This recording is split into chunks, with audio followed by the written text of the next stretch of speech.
በጣም የሚገርም ነገር ማለት ነው። ሩታ ወደ ደስታው ተመለሰች። እውነት ለመናገር ከሆነ በጣም ደስ ብሎኛል። ያው ከአብርሽ ጋር ቢሆኑ በጣም ነበር ደስ የሚለኝ። ከአብርሽ ጋር ብትሆን ከአብርሽ ጋር ልጃቸውን ቢያሳድጉ በጣም ነበር አሪፍ የሚሆነው። ነገር ግን ያው እሱ አልፈልግሽም፣ ከአንቺ ጋር መኖር አልፈልግም፣ እኔ የምፈልገው ፍቅርን ብቻ ነው ብሎ ተናግሯል ማለት ነው። እንግዲህ እሱም ወስኗል። በዚህም እንግዲህ ደስታው መጥቶ ከሩትዬ ጋር ሆኗል ማለት ነው። ከአሁን በኋላ ደስታና ሩታ አንድ ላይ መኖር ይጀምራሉ።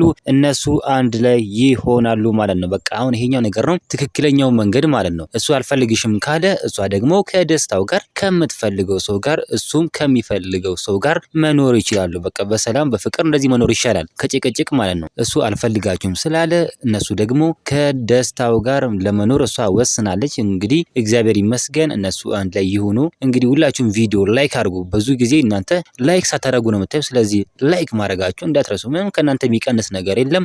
ቪዲዮውን ላይክ ማድረጋችሁን እንዳትረሱ።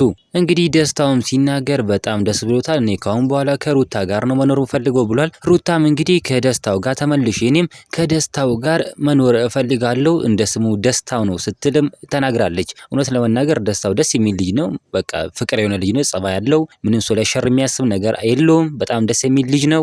ሩታም እንግዲህ ደስታው በጣም ደስ የሚል ልጅ ነው ብላ ተናግራለች። እውነት ለመናገር ከሆነ ደስታው በጣም አሪፍና ሀሳቢ የሆነ ልጅ ነው። እናንተ ምን ትላላችሁ? ሀሳብ አስተያየታችሁን ኮሜንት ላይ ማስቀመጥ እንዳረሱ፣ ቪዲዮ ላይክ፣ ቻናሉ ሰብስክራይብ ማድረግ እንዳረሱ። በሌላ ቪዲዮ እስከምንገናኝ በያላችሁበት የዓለም ዳርቻ ሰላማችሁ ብዝት ይበልልኝ። ደህና ሁኑልኝ።